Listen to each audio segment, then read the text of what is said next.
about to join Don Neuen, co-host of Cowboy Logic Radio, and Denise Simon, host of the Denise Simon Experience, for a weekly situation report, or SITREP. 18 hours a day, Denise Simon lives her life as an Intel Analyst. 18 hours a day, Don Neuen lives his life in the world of rock and roll. 1 hour each day, Neuen receives a daily SITREP from Simon. Welcome to the Drive Time Situation Report. Fasten your seatbelt. You're now in Don Neuen's car, and he is calling in for his SITREP.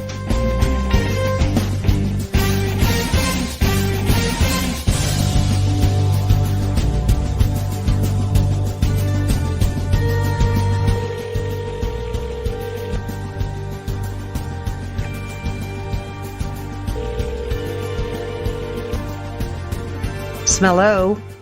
What's up, Niecy? Merry Christmas. Merry Christmas to you. Happy Easter. Oh, that's coming up. You know? It is. It is. I don't know if it's going to be early or late. Well, I'll have to check the calendar. Ladies and gentlemen, welcome to tonight's Drive Time Sit Rep. On one end of this conversation, you've got Denise Simon, the stellar Denise Simon, host of the Denise Simon Experience. On the other end of this conversation, you've got your buddy Don Neuen driving home after a long day at work. I'm the co-host of Cowboy Logic Radio for any of those of you who are listening for the first time.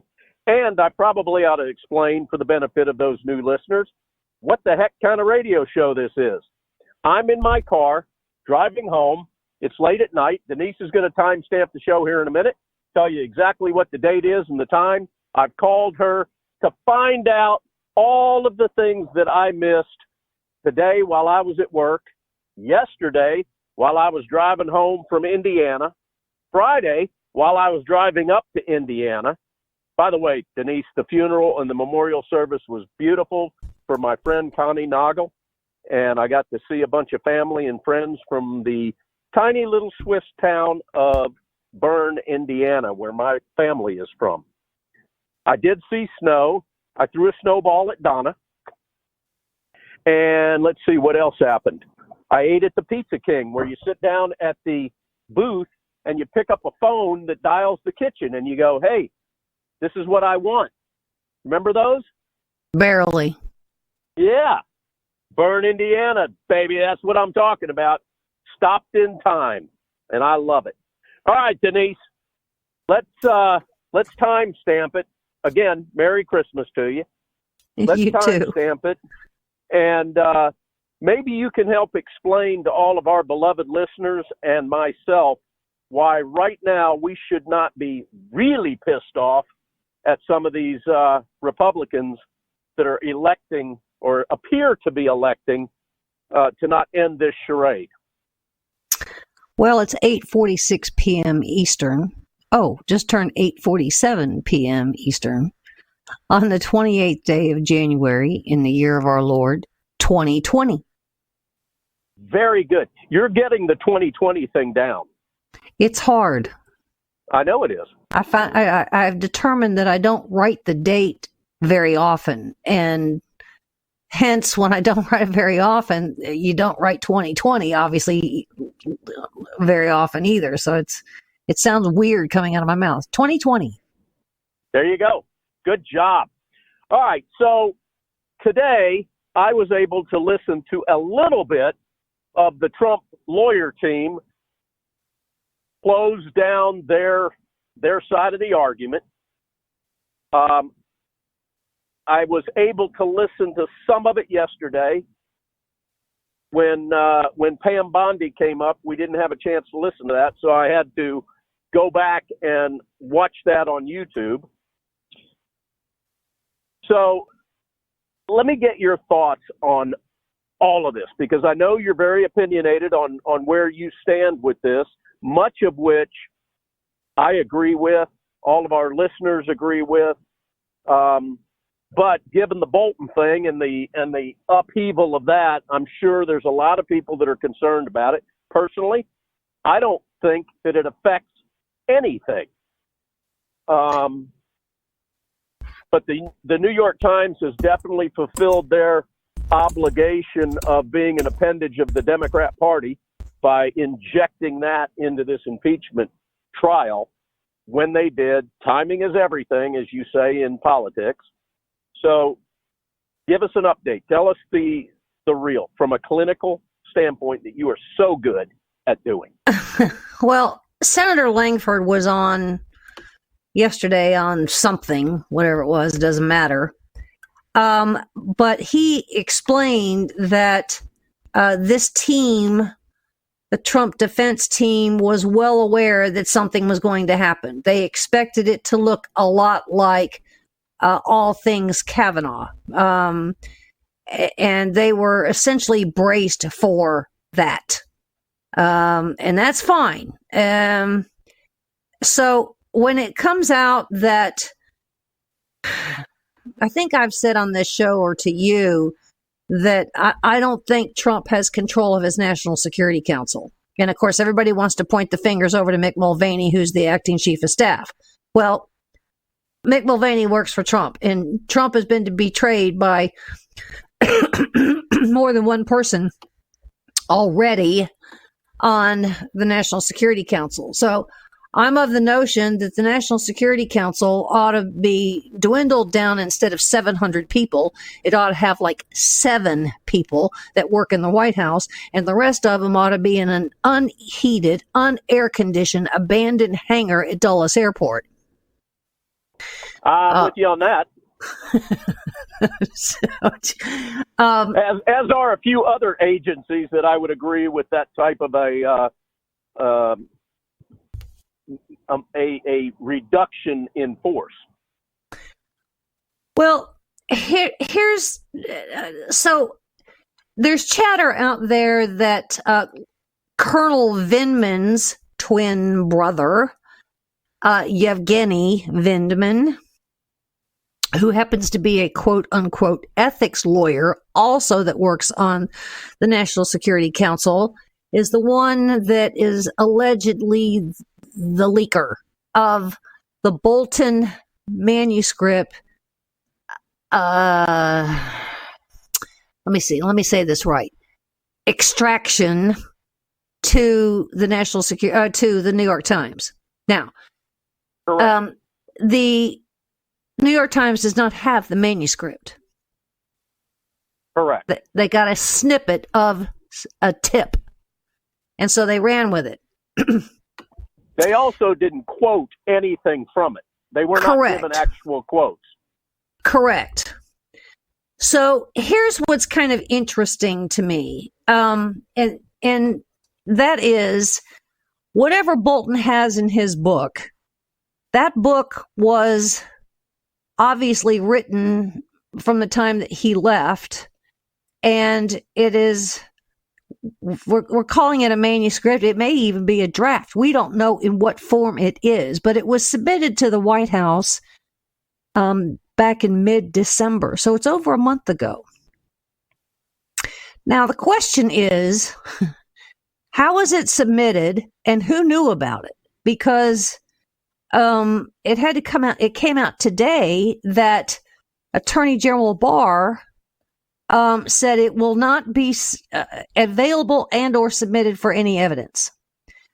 Now, when a previous employee that has any security classification decides they want to go write a book, they have to have it cleared. And they have to have it cleared by more than one agency. And I believe in this particular case, the beginning agency is the National Security Council. And then from there, it goes to other agencies, which that would necessarily be FBI, CIA, Department of Justice, and the State Department, or any others that may have had some implication in the text. So to hear Trump tell it, he hasn't even seen it, didn't know about it. Well, that tells, if that what he just said is true, that tells me he still has no control over his own White House. Now, what actually was transmitted, either in a text message or in an email or a picture of a page, we don't know what the New York Times got, and we don't know who the sender is. although signs are pointing to Vindman's twin brother, Yevgeny Vindman. Okay. So, having said that, the book, the manuscript, we have to assume, was in some kind of complete form, I would say, in the early part of December, prior to the articles of impeachment. The articles of impeachment, I think, were done on what, December the 18th? So, I'm not sure that this is even in the text, in the manuscript, the alleged that Trump was going to hold funding for Ukraine unless they, went after corruption. Now, here's confirmed that they were going to do some kind of investigation. But what investigation? Herein lies where we are, because was it investigation on all things Russia? Was it Hillary? Was it CrowdStrike? Was it Biden? What was it? We don't know. We have no idea. Because we don't know if in fact, what New York Times has, and then if they skewed it, if they got anything other than, here's a tip, and it's coming to you on invisible ink. You see what I'm saying? Yeah, I do. So now you have Jay Sekulow, you had yesterday, you had Dershowitz last night, and Jay Sekulow again today saying, whether it's true or not, it means nothing. And I would agree with that. It means nothing because a sitting president has the ultimate authority to ask a foreign leader to do whatever would necessarily be in the best interest of the United States. Correct. Okay. And he was doing that. So I'm not panicked about it by a long stretch. But what it did, and I think that they were very prepared for it, the Trump defense team was very prepared for it, to hear Senator Langford tell it, that it really didn't even break their stride when it came to their presentation on Monday and Tuesday. So where are we now? Well, now we have apparently McConnell coming out and saying that he does not have the votes as of tonight. Well, later this afternoon, he does not have the votes to prevent witnesses from being called. Now, he needs to have 51 votes. He has something less than 50. So I'm seeing out there that everybody's blaming, Mitt Romney, and everybody's blaming Susan Collins and, whoever else. Well, there's more than that.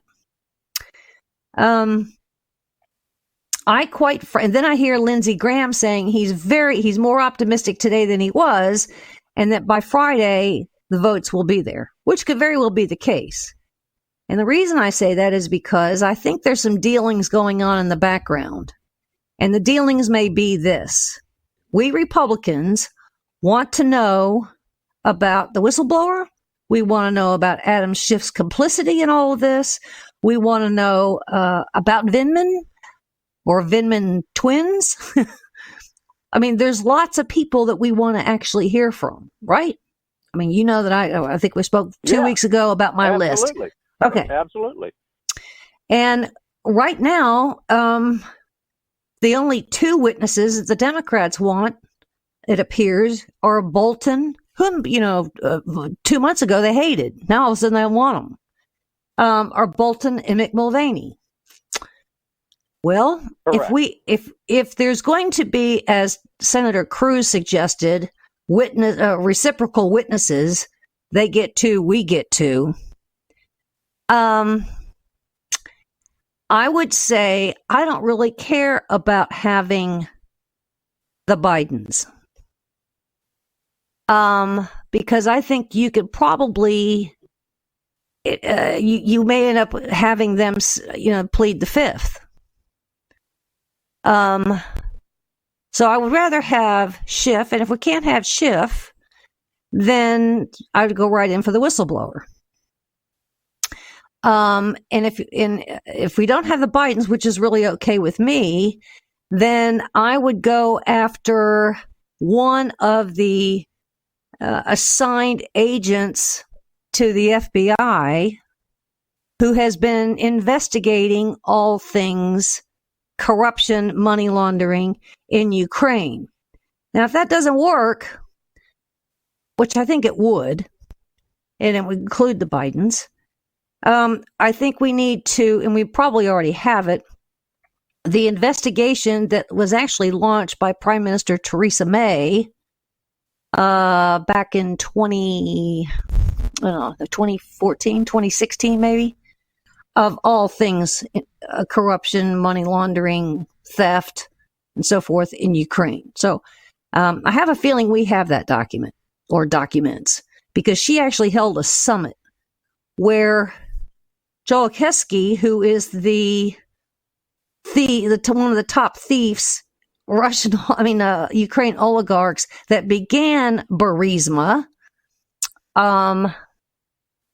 he had his offices seized and he's been arrested.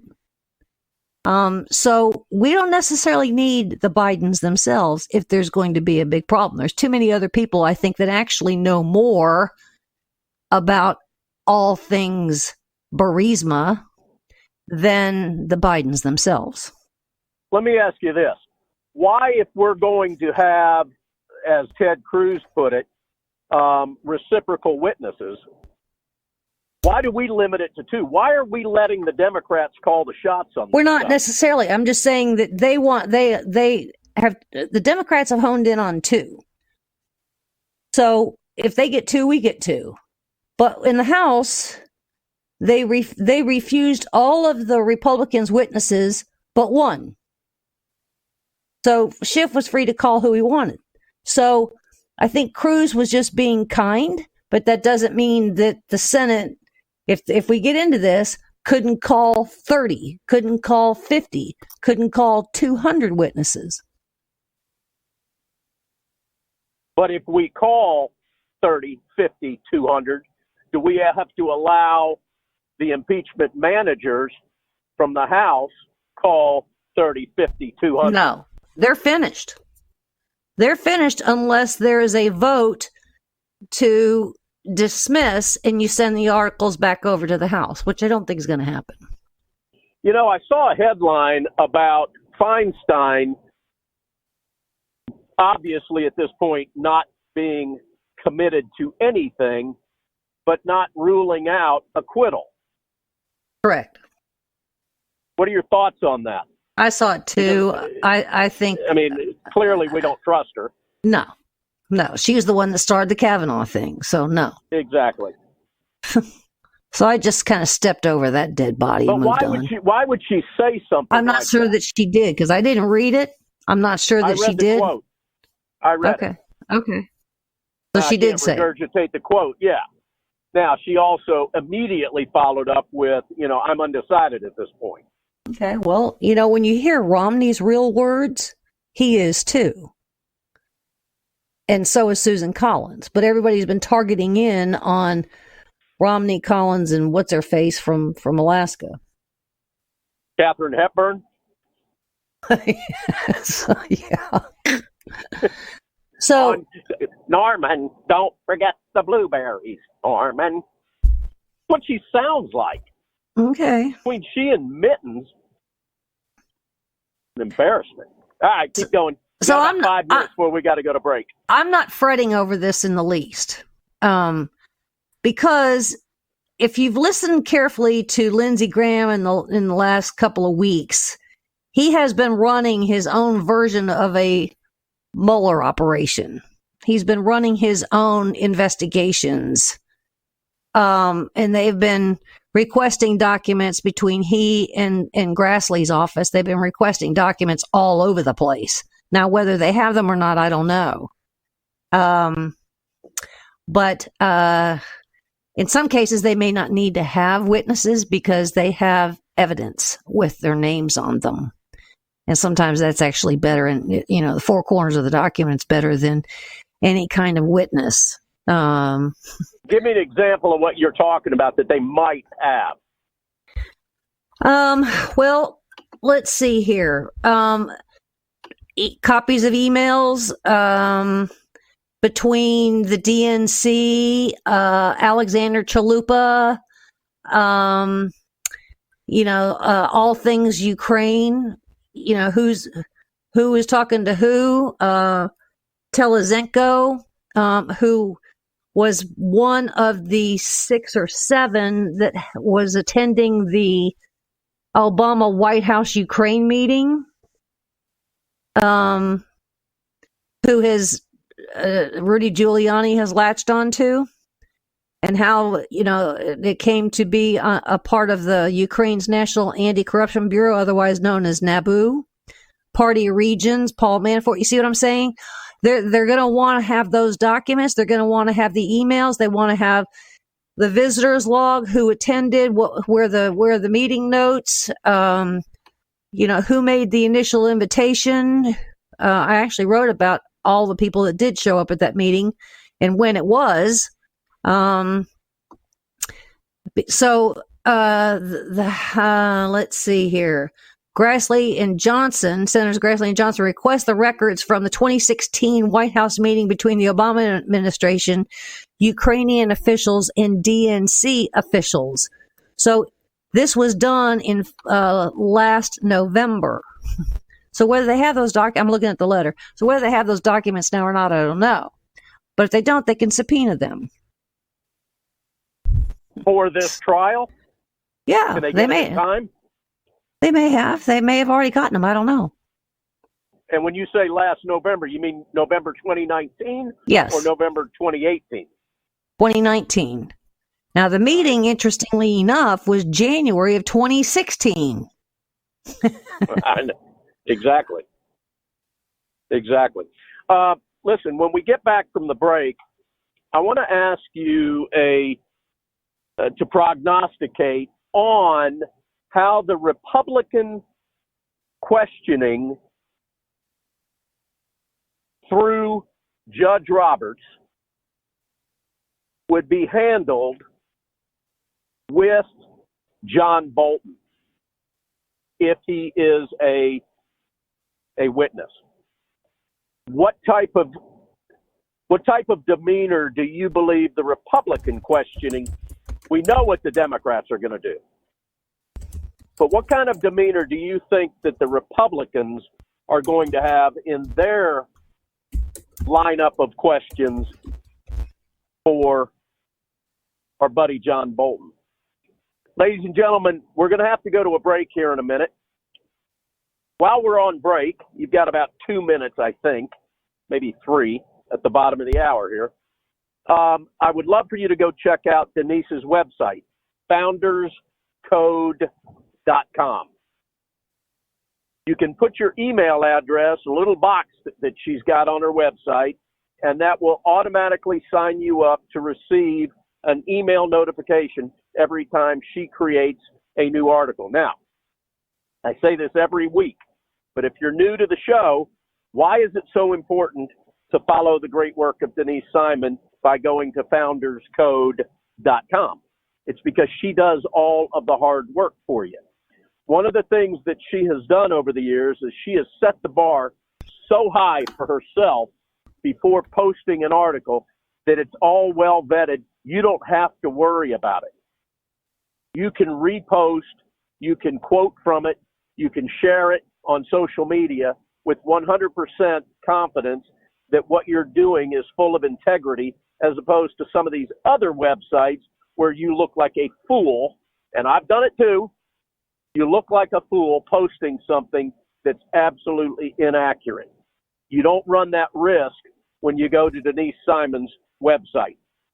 So go to founderscode.com, sign up for her email, and by the way, she won't sell your email to anybody. It's safe. Ladies and gentlemen, you're listening to the Drive Time SITREP, and we'll be right back.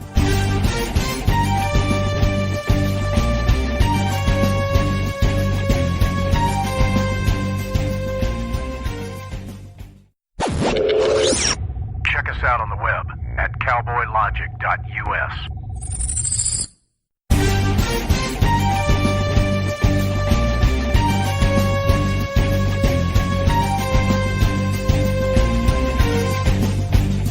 Welcome back to the Drive Time Sit Rep, ladies and gentlemen. My name is Don Neuen. You've got on the other end of this conversation the stellar Denise Simon. She's giving her thoughts and her prognostication of what will happen with this Senate trial, the impeachment trial of Donald J. Trump.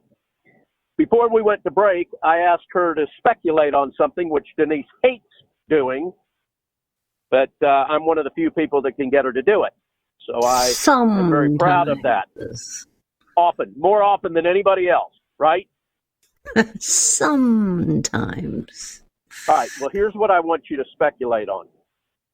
I want to find out if Bolton is called as a witness by the Democrats, what type of questioning do you think the Republicans and Trump's team would come up with for that? Well, first of all, he would probably be getting executive immunity or privilege. So, I don't know whether he would answer all questions or none and just follow through with the request to be there. Now, Justice Roberts is presiding, and he won't force, it is said that he won't force witnesses to appear. So we're not even sure, and that might be kind of a, not to use a pun term here, but that might be the trump card that Justice Roberts is not going to force compliance to appear.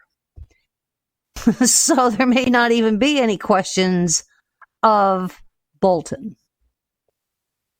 Well, if that's the case, I would say that's the same for Mulvaney as well. Correct. Now, that includes also Michael Duffy, who also was a former national security advisor, Robert Blair, I think, who was Office of Management and Budget.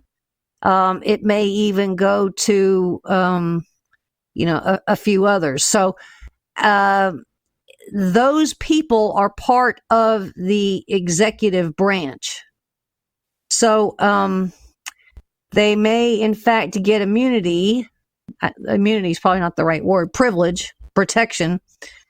And I think that we have gotten some indication of that given what Dershowitz, Philbin, and a couple others of the lawyers on the defense team have alluded to.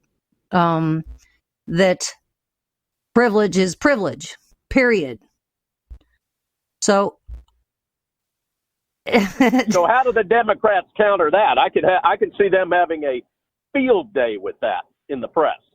Well, they can try, but it's already been adjudicated at the Supreme Court level more than once.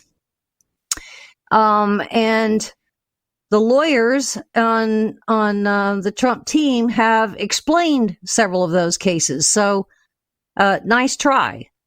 Now, you cannot use privilege you can use it in a civil case, but you can't use it in a criminal case. We're not in a criminal case because the articles of impeachment don't allege a crime.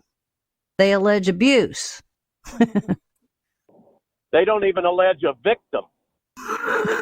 So, I mean, that's been my argument the whole time. All right, you guys draft these articles of impeachment. Where's the victim? Much less the crime. You can't even find a victim. Well, the entire presentation by Schiff and Nadler in that crowd, the impeachment managers, of which there's really two managers, but the team,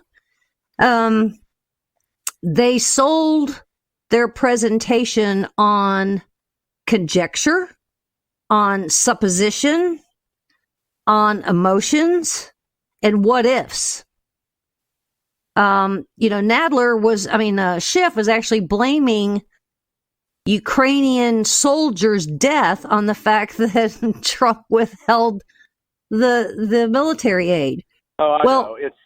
It was preposterous because when it comes down to the Javelin missiles, they already had some Javelin missiles. They already had them. And the Javelin missiles, since last March, by the way, were delivered, and they're sitting in a warehouse 200 miles from the battlefield. And in the phone call, Zelensky says we're ready to buy more.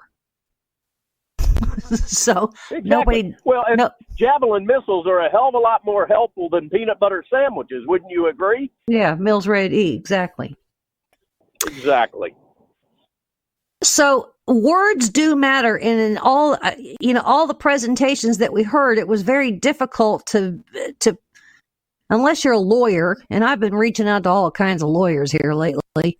Unless you're a lawyer to know necessarily what message they're inferring here or sending out kind of a warning shot, which Jay Sekulow did today many times by saying danger, danger, danger.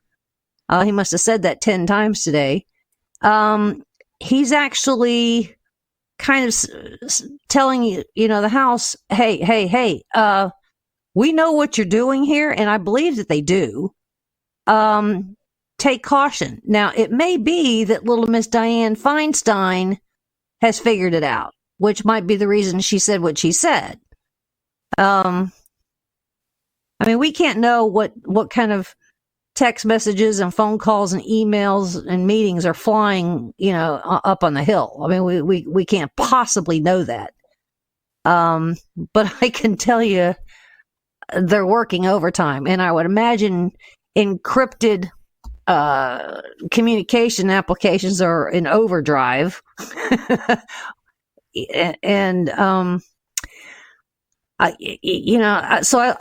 reached out to 2 lawyers today, and I said, because I keep asking this question, and I asked the question of our mutual friend Sidney Powell late last year. If you're in the House of Representatives, can you subpoena a member of the Senate? And reciprocally, can a member of the Senate subpoena for testimony a member of the House of Representatives? And Sidney Powell said she didn't see why that couldn't happen. Well, today I kind of got the same answer, and the word that I got this time was comity, comity. Oh, good. Another term I got to go look up. Well, comity is used in political and judicial context, meaning it's a practice among different political entities involving a mutual recognition of legislative, executive, or judicial acts. Simply saying, we kind of have an unspoken gentleman's agreement that we don't do that. But I would say that given the anger that Senator Lindsey Graham had during the Kavanaugh thing when he went off that one day, and rightly so, and how Senator McConnell and a few others have had to work some of these things in the Senate, they just may throw that whole comity thing right out the window. You see what I'm saying? Let me ask you this though, with regard to, let's say, Adam Schiff testifying. You have said in the past that you didn't think, or that let me rephrase that. You have said in the past that you feel that members of Congress are immune from any type of prosecution or accountability. Consequence. Exactly. Is this not because of the severity of what's going on here and the appalling behavior by people like Schiff? Does that stand true, or could he get up there and plead the fifth on everything that was asked of him? Well, I use the word immunity because at the time I didn't know better. But now that I know that this word comity exists, it's kind of an unspoken thing that we won't discipline. The Department of Justice wouldn't necessarily discipline a member of the House or Senate, although it has been done because we had that cockamamie congresswoman down here in Florida that just went to jail last year. But she was stealing campaign funds and government funds, and everybody was freaked out about it. So she did go to jail. Well, and I personally find what Adam Schiff has done and some of his ilk far worse. I did well. Yeah. And the thing is, I despise a thief. Correct. But what Schiff has done, and many, especially out of the House, with regard to Trump, is beyond defining an appropriate sentencing.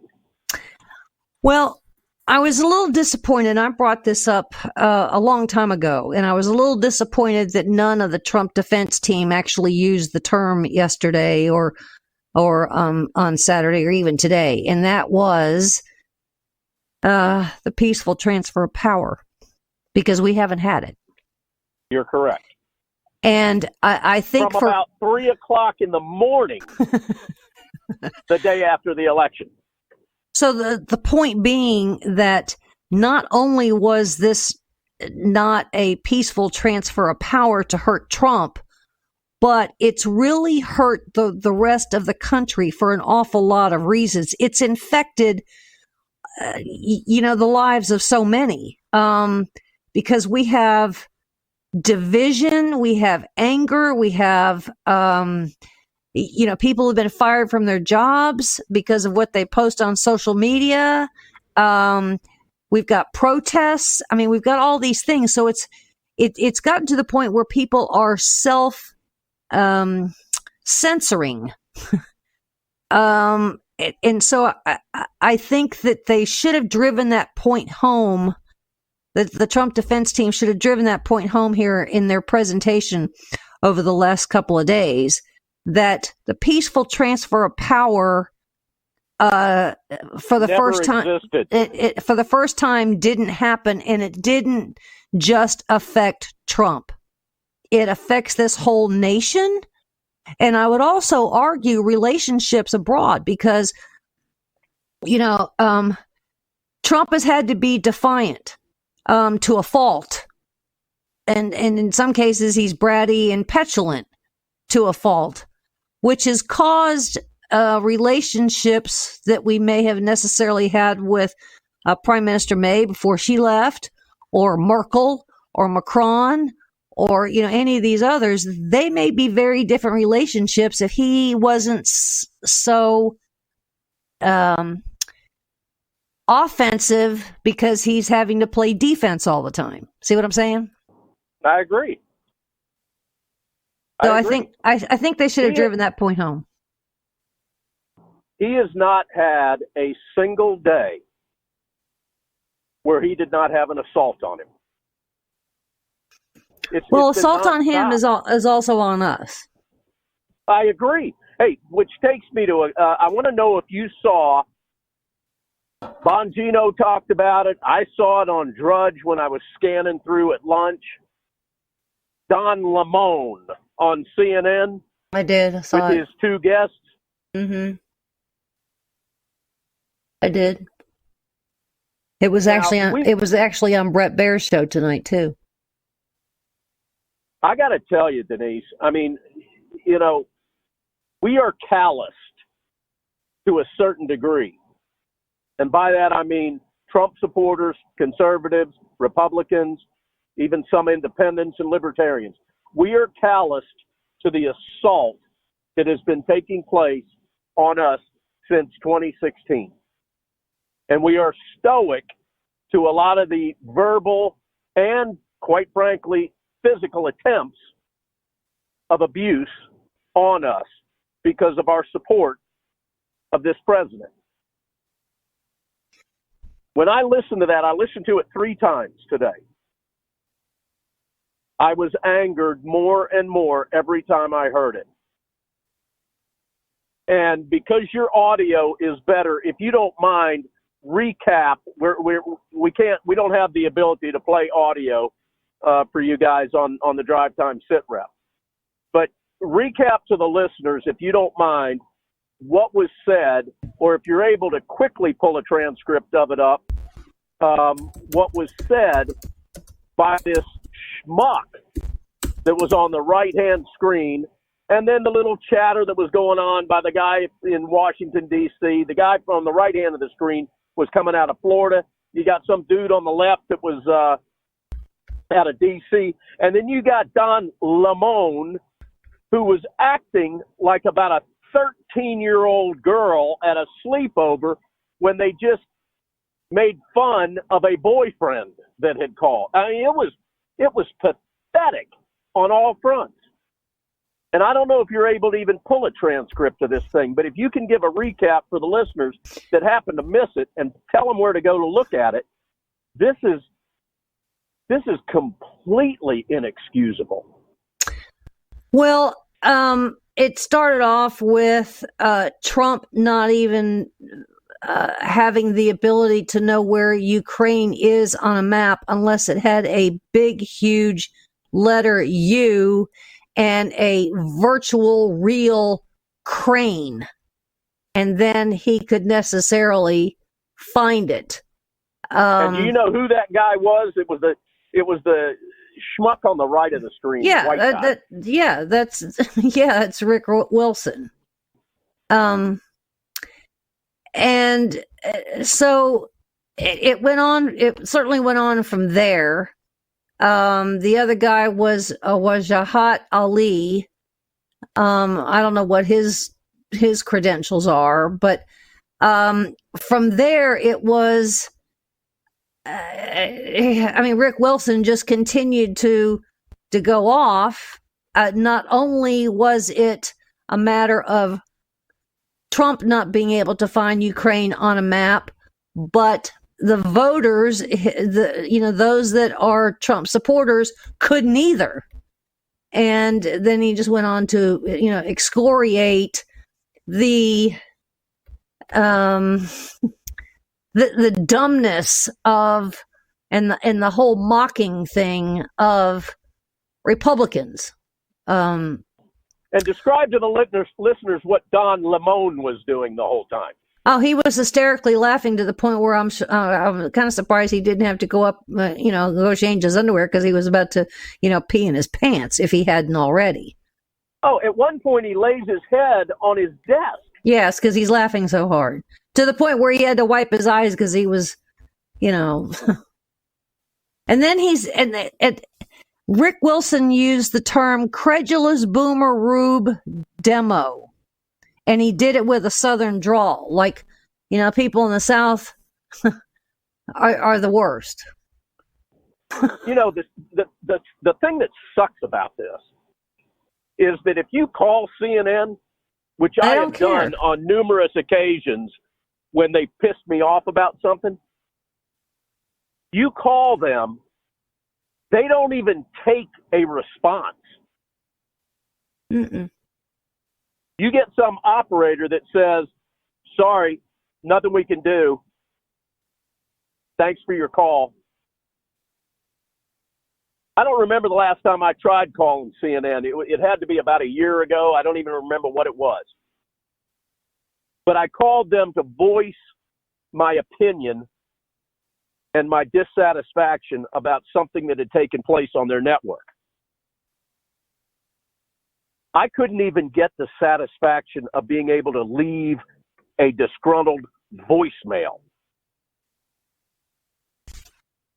They do nothing. Nothing. So how do we battle this other than just blast that thing all over social media?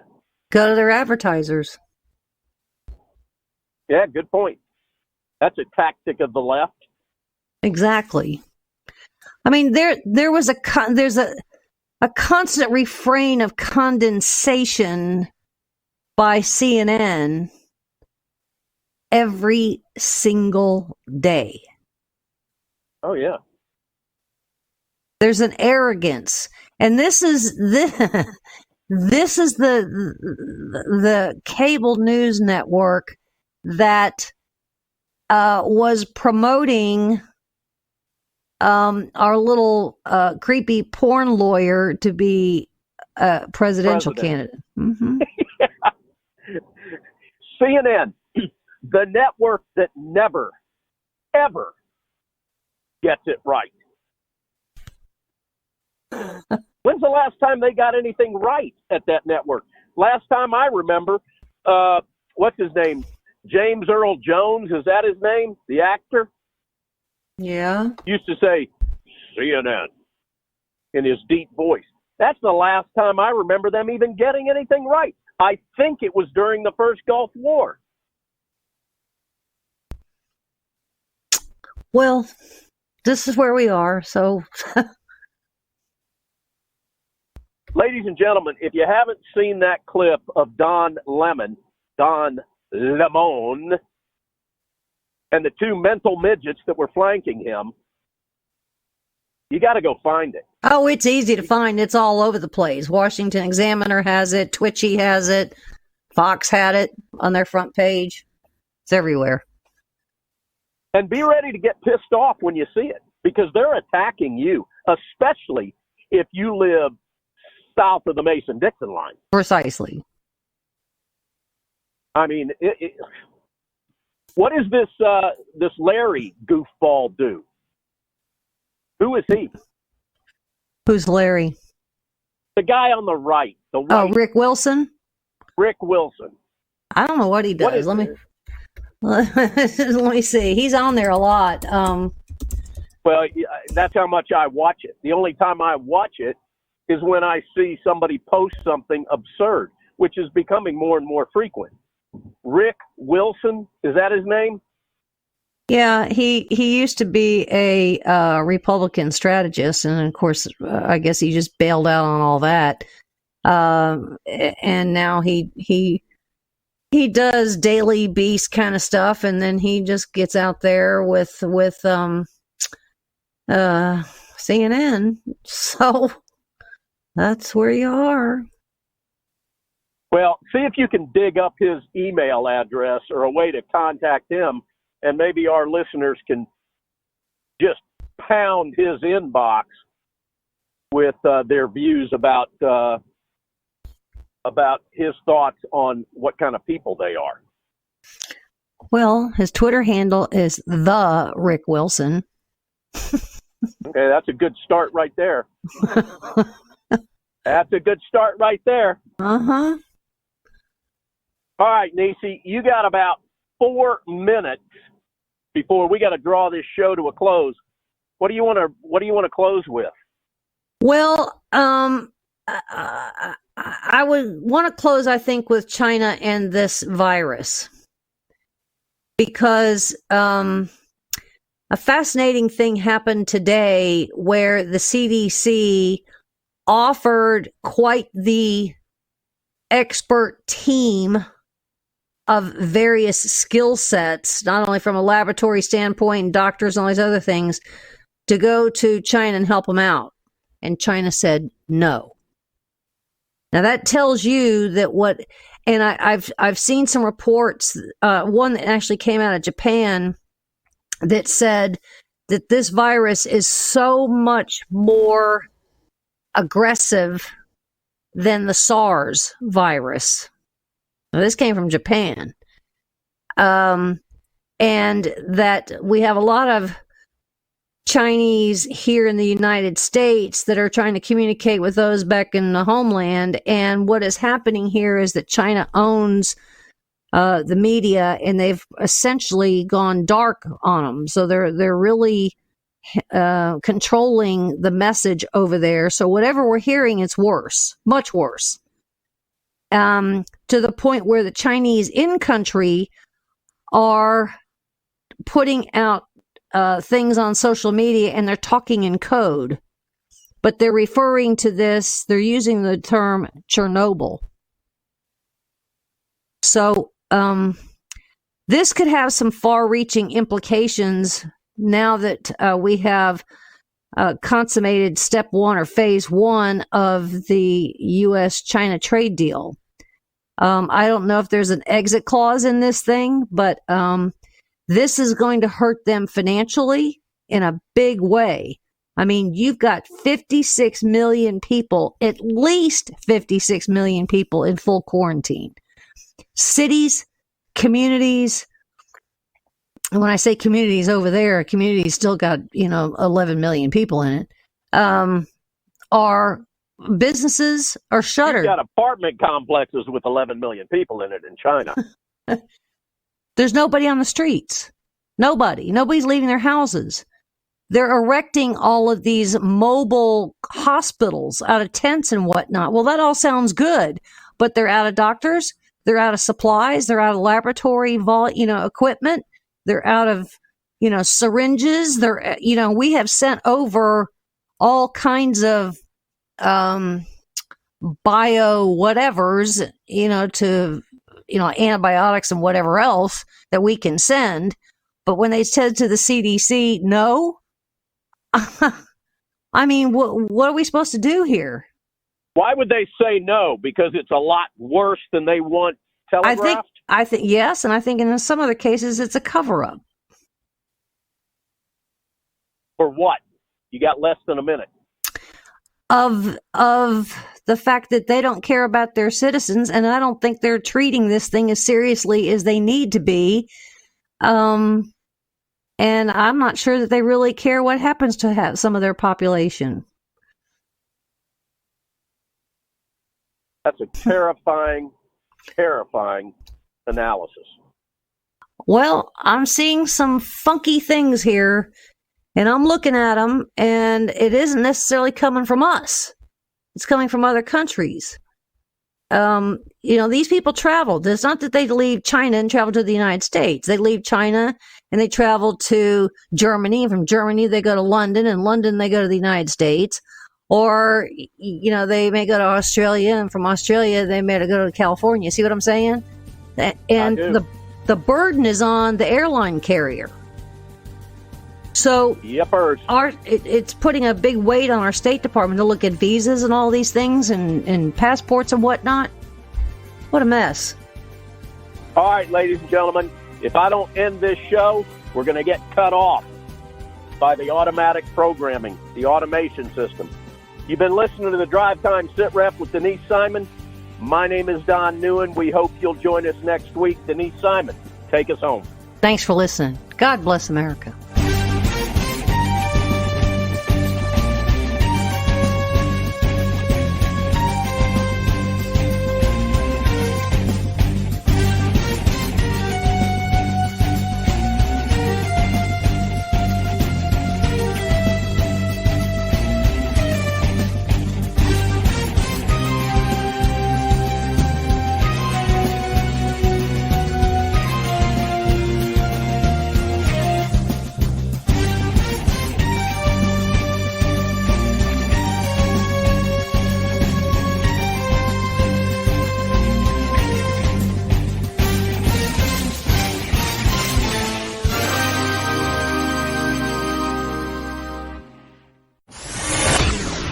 Check us out on the web at cowboylogic.us.